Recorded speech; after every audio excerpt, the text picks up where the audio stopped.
So, we talk about stress a lot, and I've talked about stress, and we know we have all this research into stress, and we know that stress damages, shifts us into a sympathetic state and damages our digestive function, and overdrives our adrenals, and it just does a whole bunch of nasty things to us. And we have all sorts of research on it, but we don't really go into in defining what stress is.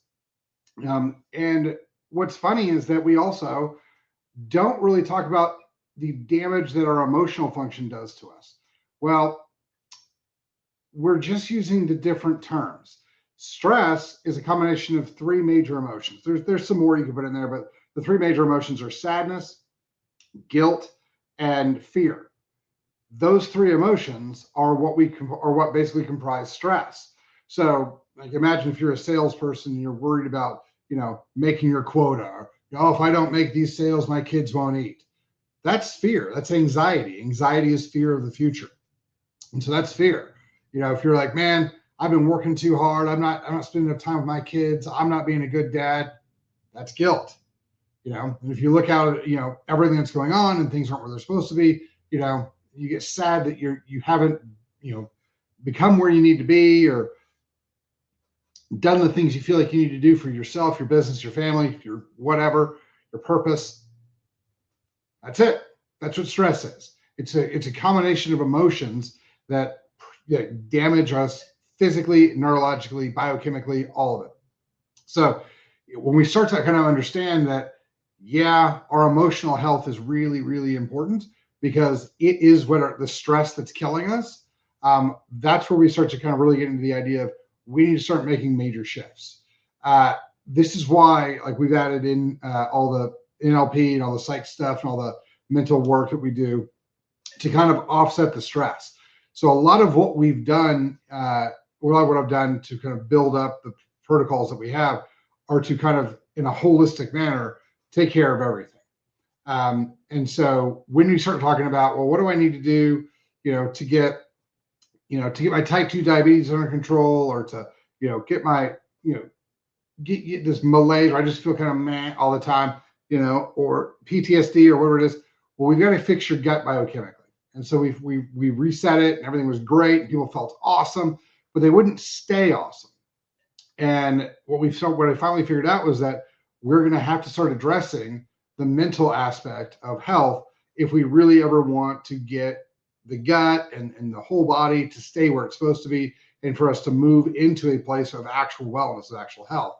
So that's when we started looking at things like NLP. So we looked at, I spent a lot of time working with some traditional therapists, psychotherapy, Freudian-based model. The thing I don't like about the Freudian model is, like I've said before, you have to associate into your problem, dwell in your problem, live in your problem, and then maybe have outcomes on the other side. The Adler model deals directly with your unconscious mind. It's like, okay, what is exactly this emotion? What exactly is this problem that we're actually dealing with? And how do we then correct that actual issue? And so that's why I like the Adler model, because it deals directly with the emotions we're dealing with. It also deals with purpose, and it deals with family placement, order placement, that type of thing. And so that side of therapy I like a lot more than we look at when we talk about the Freudian model, mostly because of just the way that your unconscious mind plays into it. And your unconscious mind is basically the programming that we all have. Some of the programming is good for you, some of the programming is bad. And so you got to kind of decipher that out and change it out. But that's what stress is. So stress is going to cause all of your, it's going to drive your adrenals into exhaustion. We're going to start having high, cortisol levels, high homocysteine levels. We're going to start having, more inflammatory issues. That's going to lead into maintaining or creating a situation biochemically where you're going to end up with type 2 diabetes. That's where all of these things live. And this is where we talk about, stress is a major killer and stress is a major problem. We got to deal with stress. Yeah. But until we actually start recognizing what stress really is, we can't really start attacking it. And so that's why it's important that we understand that it is a bundle of emotions. And as long as we maintain the fear, the guilt, and the sadness, we're going to maintain our stress. And I realize the irony of, talking about these issues on social media, where social media is creating or maintaining a lot of these issues. I get that. I get that. I get that kind of irony. However, that is one of the things that we need to start to recognize, is that if we don't start doing something to push back against it, this is what's going to help it creep up. And the biggest problem with these is that a lot of these are self-feeding. And what that means is that you start to get scared, or you start to get guilt, you start to feel guilty about something, or whatever. And so you start finding reasons to be guilty, finding reasons to be anxious. If you start focusing on all the places that you've messed up as a parent, just as an example, if you started really looking, you could find things you did every day, like, I should have spent more time with him here. I shouldn't have yelled at him. I should have done this. I should have said that. I should have, there's all sorts of shoulda, couldas, or should not have done, or, things like that. That's real easy to find. If you start focusing on the things you did to make you a good parent, here's the great thing. If you do start focusing on the things that you do right, you'll actually do them more, because they're more top of mind. If you start giving yourself credit for the things that you do, you're going to start getting that dopamine click, and you'll be like, oh, I liked that I did that. I'm going to do more of that. And so you actually start solving the problem by recognizing the things about the problem you did right. And so just changing the dynamic and changing the way that you look at it, and what we call it reframing, in NLP, where you look at a problem and you're like, okay, let's look at the other side of it. There's a lot more to that beneficial function than there is to beating yourself up every day, because you can always find something you did wrong. Hell, half the times that, as a parent, I talk to parents about this all the time, you'll think something through and then you'll do it and it won't go the way you thought it did. And you'll be like, I'm a bad parent. And you can beat yourself up like that forever. So I talk to a lot of parents who they focus on that. They focus on the things they did wrong and they feel like they're a terrible parent. Well, guess what? If you tell yourself you're a bad parent, you're going to end up being a bad parent. You get to dictate that. So that's one of those things that, you're self-driving this. If you're like, oh man, I'm really afraid of, the economy collapsing or World War III or whatever, that's one of those things that you really need to talk to me about, because you can't affect that.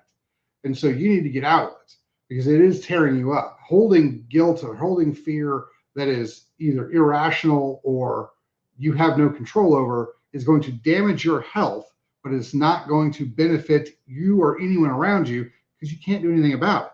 And I know it's hard. You're like, well, I saw on social media that, I know. Yeah. And it's terrible. There was massive flooding and people died, and that is horrible. And I feel terrible for those people. However, say a prayer and move on. If you're like, well, I guess I shouldn't have, broken the dam. Yeah. That if you had something like that, then yeah, you have responsibility. But if you didn't do that, and it's terrible, and move on. There's a lot of these things that, we feel like we're supposed to hold inside and, really, really let it tear us up, or else we're not feeling, or else we're not people, or else we don't really understand what's going on. There's not a whole lot of reason for you to let yourself get beat up about it. So we do a lot of this stuff to ourselves, and we drive a lot of this stress. And so when you start thinking about, what gives you stress, and you really start boring into it, and I highly recommend you do this with somebody. If you don't have somebody to do this with, this is one of the things we do, bore into it and be like, what is causing the stress? Well, I'm a bad parent. Okay, walk through that, figure it out. Like, here are the things I'm going to do. We set this dynamic, and so we're going to be a good parent. We're going to do all these different things.